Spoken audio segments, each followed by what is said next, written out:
Halo makhluk hidup semua, selamat datang di The Mokonja TV. Mokonja sendiri adalah singkatan dari modal.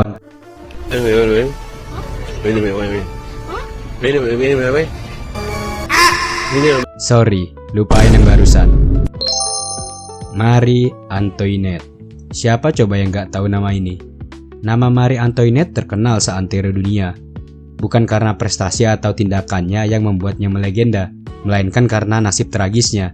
Dan nasib tragisnya itu masih jadi perdebatan sampai saat ini, antara memang karena ulahnya sendiri atau karena ia hanya dijadikan boneka oleh pihak-pihak tertentu dalam tubuh kerajaan.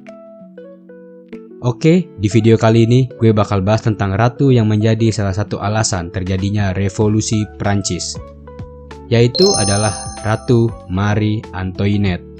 Di berbagai sejarah yang gue baca dari berbagai source, Marie Antoinette adalah seorang ratu yang dikenal sangat hedon, suka pesta dan berfoya-foya di atas penderitaan rakyatnya sendiri yang ujung-ujungnya menjadi bom waktu dan meledak sehingga menjadi sebuah tragedi yang disebut Revolusi Prancis. Dan di lain sisi, ada juga laman yang mengatakan kalau sebenarnya Ratu Marie Antoinette hanyalah dijadikan boneka atau kambing hitam saja oleh pihak tertentu.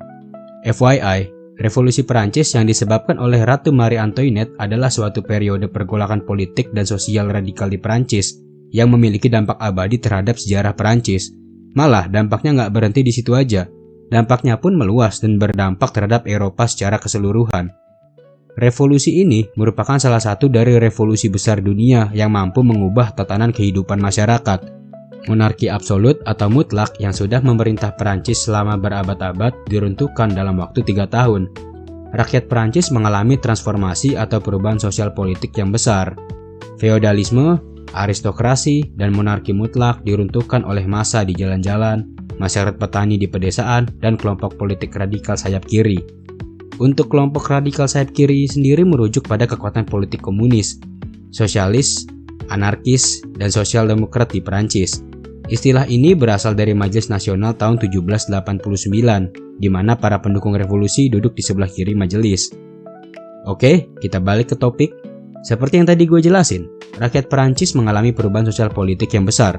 Feodalisme, aristokrasi, dan monarki mutlak digulingkan. Ide-ide lama yang berhubungan dengan tradisi dan hierarki monarki, aristokrat, dan gereja Katolik juga digulingkan secara tiba-tiba dan digantikan oleh prinsip-prinsip baru. Dan itu adalah yang kita kenal sekarang, yaitu adalah liberté, égalité, dan fraternité. Égalité berarti persamaan, liberté berarti kebebasan, dan fraternité artinya persaudaraan. Tentu saja, terjadinya revolusi Prancis ini membuat kaum-kaum monarki akut yang haus kekuasaan jadi takut. Takut apa? Ya takutlah hal yang sama yang terjadi pada keluarga kerajaan Prancis juga terjadi pada mereka. Takut kalau penggulingan pada monarki lainnya menyebar di seluruh Eropa, sehingga akhirnya mereka berupaya mengembalikan tradisi-tradisi monarki lama untuk mencegah pemberontakan rakyat. Dan pada akhirnya, pertentangan antara pendukung dan penentang revolusi terjadi selama 2 abad berikutnya. Oke, gue rasa untuk revolusi Prancis gitu aja karena fokus gue di video kali ini adalah Marie Antoinette-nya. Salah satu orang yang jadi penyebab terjadinya revolusi Prancis. Dan untuk revolusi Prancis, lebih lengkapnya akan gue bahas di video lain. Oke? Untuk kalian yang tertarik pada Marie Antoinette, pernah nggak sih kalian bertanya-tanya tentang bagaimana masa kecilnya, kehidupannya sebelum menjadi ratu, apa aja yang dilakukannya sebelum dieksekusi, dan hal-hal lain dari ratu yang terkenal hedon ini? Kalau kalian tertarik, kalian datang ke tempat yang tepat. Dan nggak usah nunggu lama-lama lagi, kita masuk ke pembahasannya.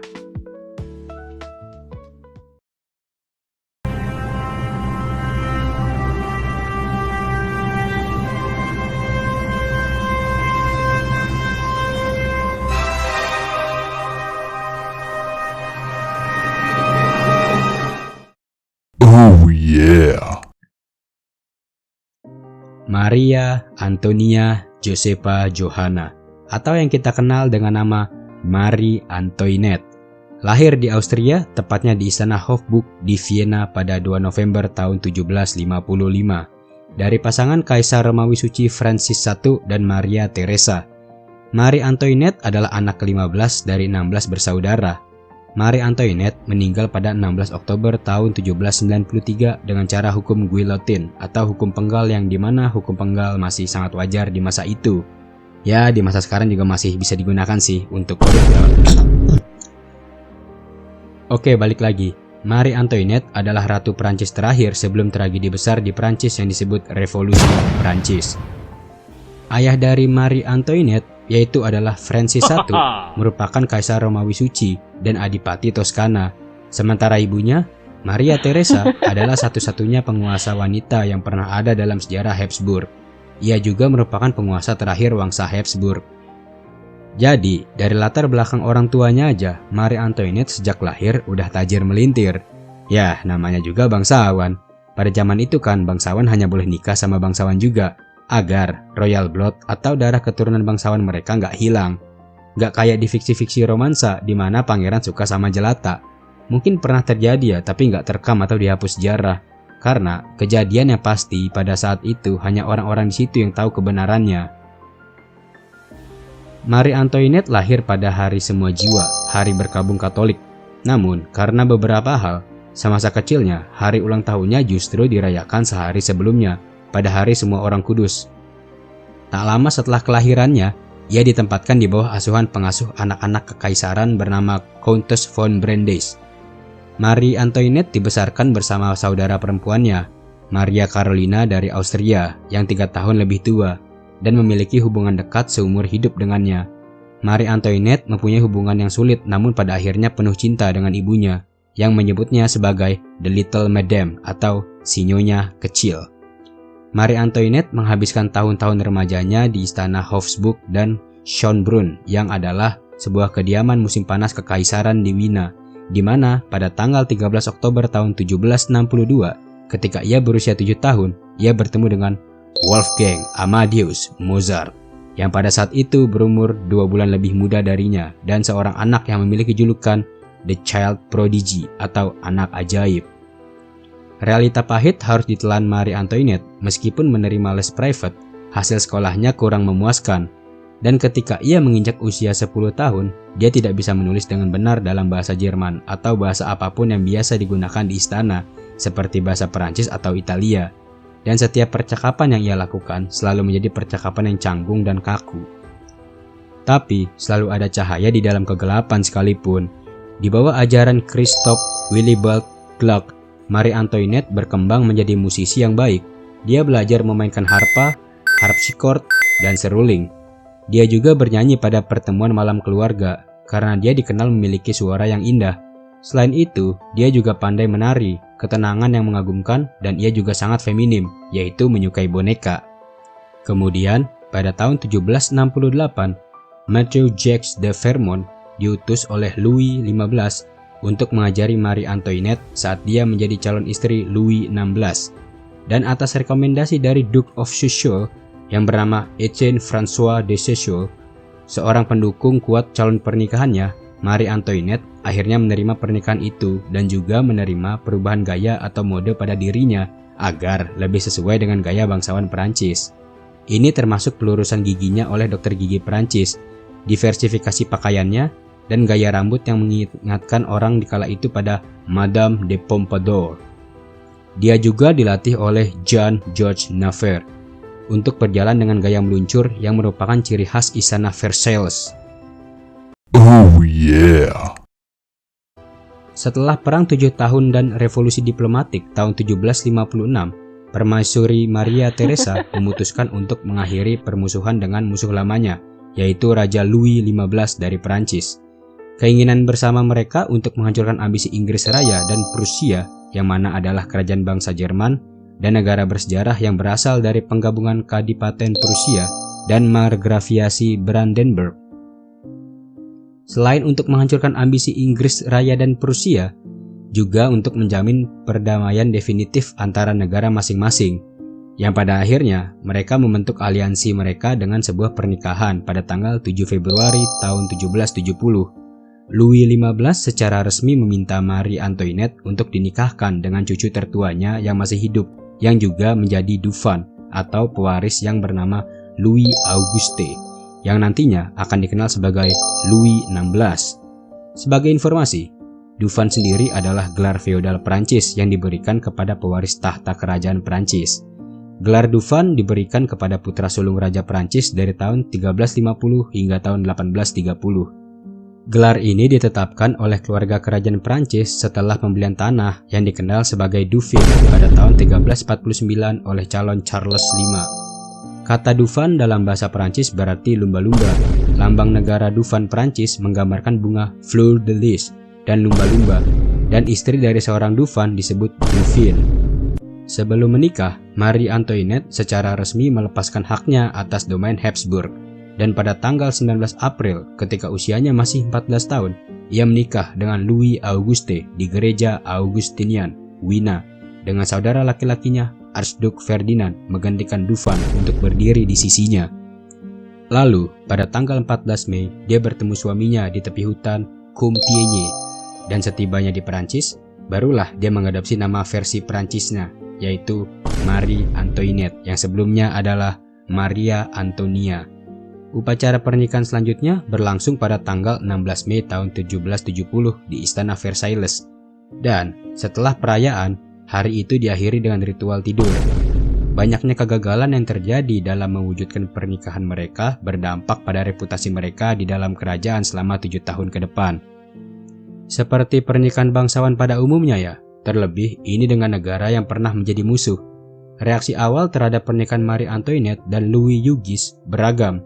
Di satu sisi, Dauphine cantik, menarik, dan disukai oleh masyarakat umum karena penampilan resmi pertamanya di Paris pada tanggal 8 Juni 1773 sukses besar. Di sisi lain, mereka yang menentang aliansi dengan Austria memiliki hubungan yang buruk dengan Marie Antoinette. Begitu pula orang lain yang tidak menyukainya karena alasan yang lebih pribadi atau remeh. Oh yeah. Setelah kematian Louis XV pada 10 Mei tahun 1774, Louis Euguste yang memiliki gelar Dauphin naik tahta sebagai Raja Louis XVI dari Prancis dan Navarre dengan Marie Antoinette sebagai permaisurinya. Pada awalnya, Ratu baru memiliki pengaruh politik yang terbatas dengan suaminya, yang dengan dukungan dari dua menteri terpentingnya, Ketua Menteri Maurepas dan Menteri Luar Negeri Vergennes, yang mana mereka bertugas menghalangi beberapa kandidat untuk menduduki posisi penting, termasuk Choiseul. Pada tanggal 24 Mei tahun 1774, 2 minggu setelah kematian Louis XV, Raja memberikan istrinya Petit Trianon, sebuah kastil kecil di kawasan Versailles yang dibangun oleh Louis XV untuk selirnya, Madame de Pompadour. Louis XVI mengizinkan Marie Antoinette merenovasinya sesuai seleranya, dan tak lama setelah Marie Antoinette diberi izin oleh Louis XVI untuk merenovasinya, langsung beredar rumor bahwa dia telah melapisi dinding dengan emas dan berlian. Goks banget gak tuh? Sang ratu alias Marie Antoinette menghabiskan banyak uang untuk fashion, kemewahan, dan perjudian, meskipun negaranya sedang menghadapi krisis keuangan yang parah dan para penduduknya banyak yang sedang menderita. Memang kurang ajar banget ya, kurang ajar itu.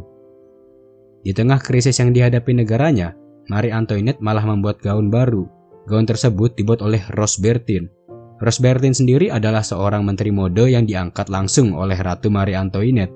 Selain membuatkan gaun, ia juga mengatur rambut Marie Antoinette dengan gaya rambut seperti puff, setinggi 3 kaki. Ya, sekitar 90 cm lah ya. Dan juga panache. Panache itu kayak aksesoris gitu ya, yang terbuat dari gumpalan bulu-bulu gitu. Oh ya, dan sebagai info tambahan, selama masa baktinya kepada Ratu, Rose Bertin memberikan pengaruh yang signifikan nih pada mode pada masa itu dan meletakkan dasar bagi masa depan haute couture Paris. Jadi, dia orang yang cukup penting ya. Selain gaun mewah buatan Rose Bertin, Ratu Marie Antoinette dan orang-orang istananya juga mengadopsi busana Inggris yang terbuat dari injin, bahan yang dilarang di Perancis dari tahun 1686 hingga tahun 1759. Hal itu dilakukan untuk melindungi industri wol dan sutra lokal Prancis. Selain injin, ada juga pisha dan kain mushan. Sebagai hasil dari semua aktivitas fashion ini, Marie Antoinette memimpin salah satu istana paling penting dan modis dalam sejarah.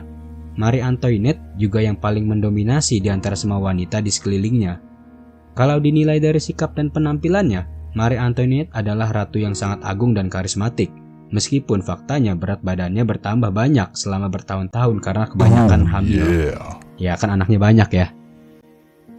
Pada tahun 1775 terjadi serangkaian kerusuhan akibat mahalnya harga tepung dan roti. Peristiwa itu disebut The Flour War atau Perang Tepung.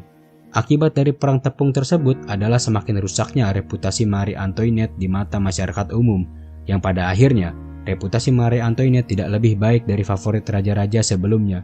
Banyak warga Prancis yang mulai menyalahkannya atas memburuknya situasi ekonomi dan menyatakan bahwa ketidakmampuan negara tersebut membayar utangnya adalah akibat dari pemborosan uang negara. Dalam korespondensinya, Ibu Marie Antoinette, Maria Theresa, mengungkapkan keprihatinnya atas kebiasaan belanja putrinya itu. Hal itu ia dasarkan pada alasan kerusuhan sipil yang mulai timbul akibat dari perbuatannya. Oh yeah.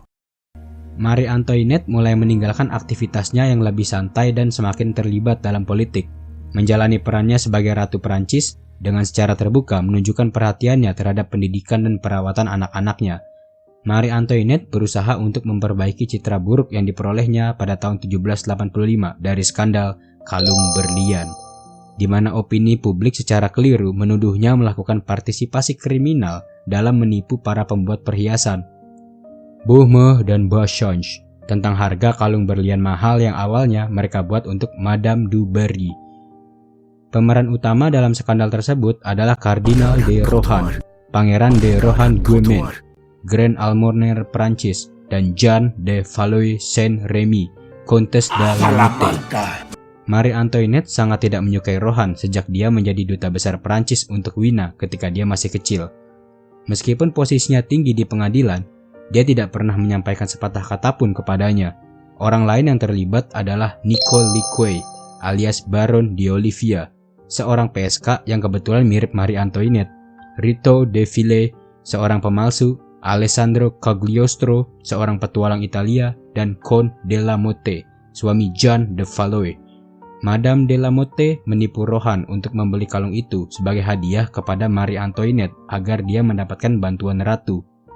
Ketika perselingkuhan itu diketahui, mereka yang terlibat, kecuali de la Motte dan Rito de Ville, yang keduanya berhasil melarikan diri, lainnya ditangkap, diadili, dihukum, dan dipenjarakan atau diasingkan. Madame de la Motte dijatuhi hukuman seumur hidup di rumah sakit Piti-Salpêtrière, yang juga berfungsi sebagai penjara bagi wanita. Rohan diadili oleh Parlemen Paris, dinyatakan tidak bersalah atas kesalahan apapun, dan diizinkan meninggalkan Bastille. Marie Antoinette yang bersikeras untuk menangkap kardinal mendapat pukulan berat secara pribadi, seperti halnya monarki, dan meskipun pihak-pihak yang bersalah telah diadili dan dihukum, perselingkuhan tersebut terbukti sangat merusak reputasinya, yang mana tidak pernah pulih darinya. Oh yeah. Karena menderita depresi akut, raja mulai meminta nasihat istrinya. Dalam peran barunya dan dengan meningkatnya kekuasaan politiknya, Ratu Marie Antoinette berusaha memperbaiki situasi canggung yang terjadi antara parlemen dan raja. Perubahan posisi ratu ini menandai berakhirnya pengaruh Polignac dan dampaknya terhadap keuangan kerajaan. Situasi keuangan yang terus memburuk meskipun terjadi pengurangan pada rombongan kerajaan dan pengeluaran istana pada akhirnya memaksa raja, ratu, dan menteri keuangan yang menjabat saat itu bernama Charles Alexander de Calonne untuk mengadakan sidang majelis para bangsawan atas desakan Vergennes. Majelis ini diadakan kembali setelah jeda 160 tahun. Majelis tersebut diadakan dengan tujuan untuk memulai reformasi keuangan yang diperlukan untuk memperbaiki keadaan. Namun, majelis menolak untuk bekerja sama. Pertemuan pertama berlangsung pada 22 Februari 1787, 9 hari setelah kematian Vergennes pada 13 Februari. Marie Antoinette tidak menghadiri pertemuan tersebut, dan ketidakhadirannya menimbulkan tuduhan bahwa ratu berusaha merusak tujuan majelis ini. Majelis itu pun akhirnya gagal. Akibatnya, pemerintahan tidak melakukan reformasi apapun dan malah jatuh ke dalam pola penentang raja.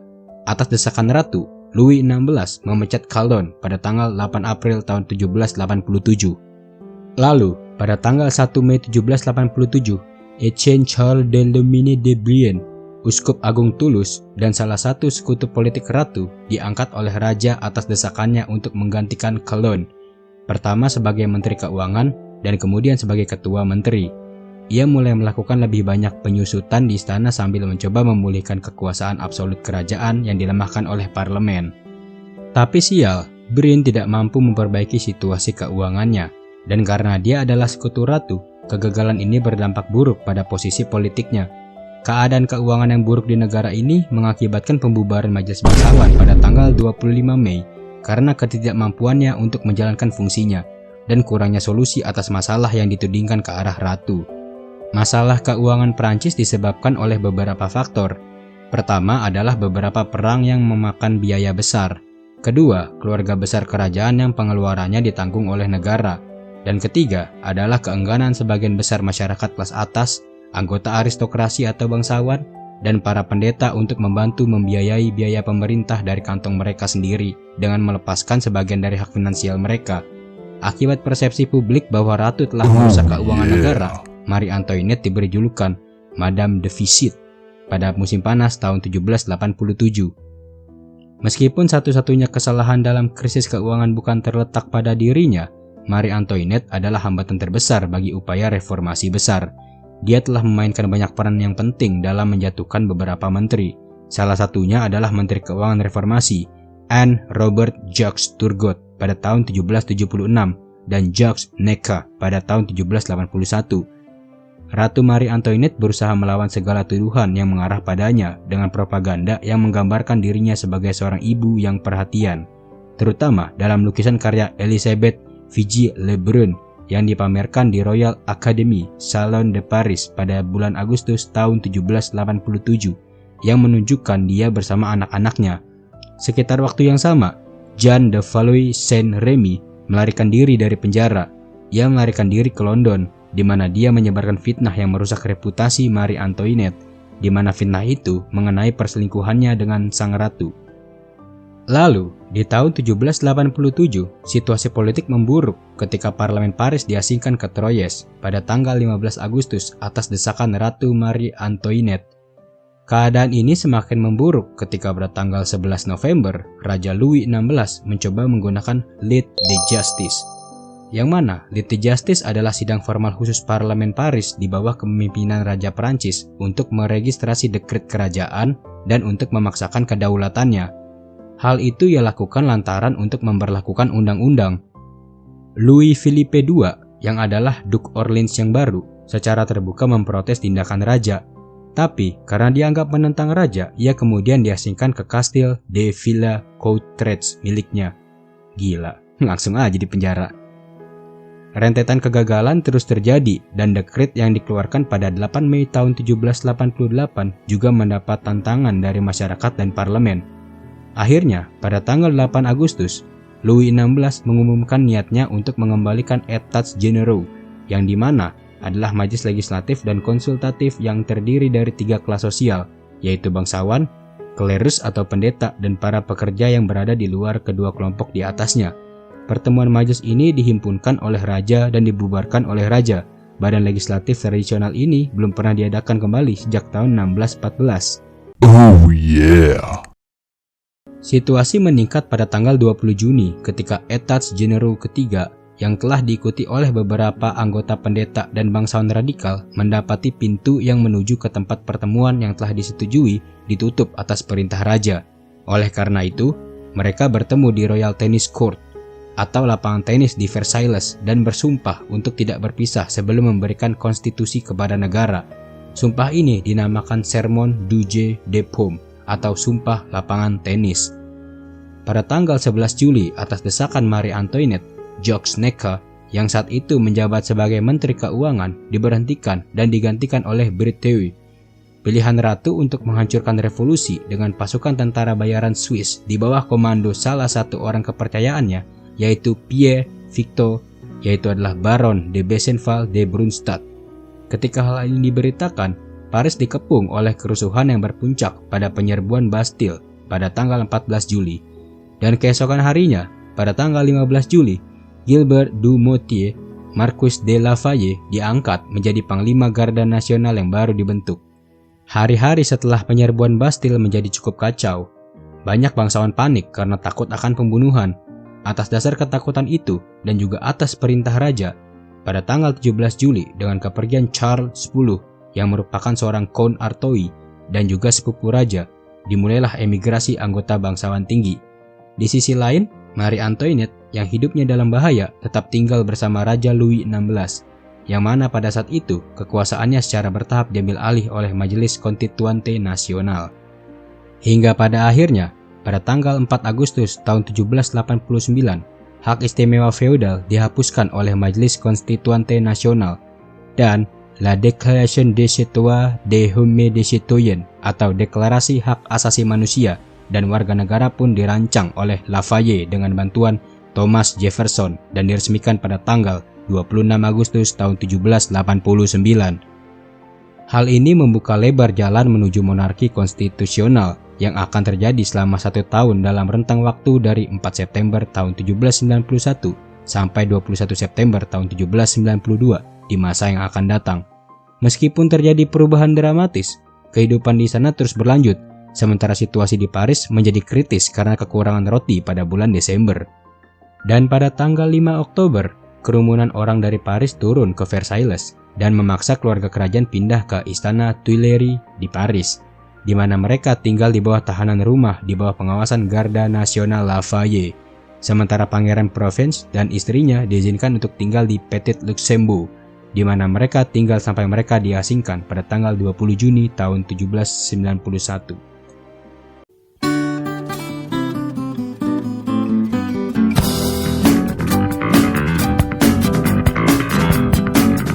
Teruslah bernafas.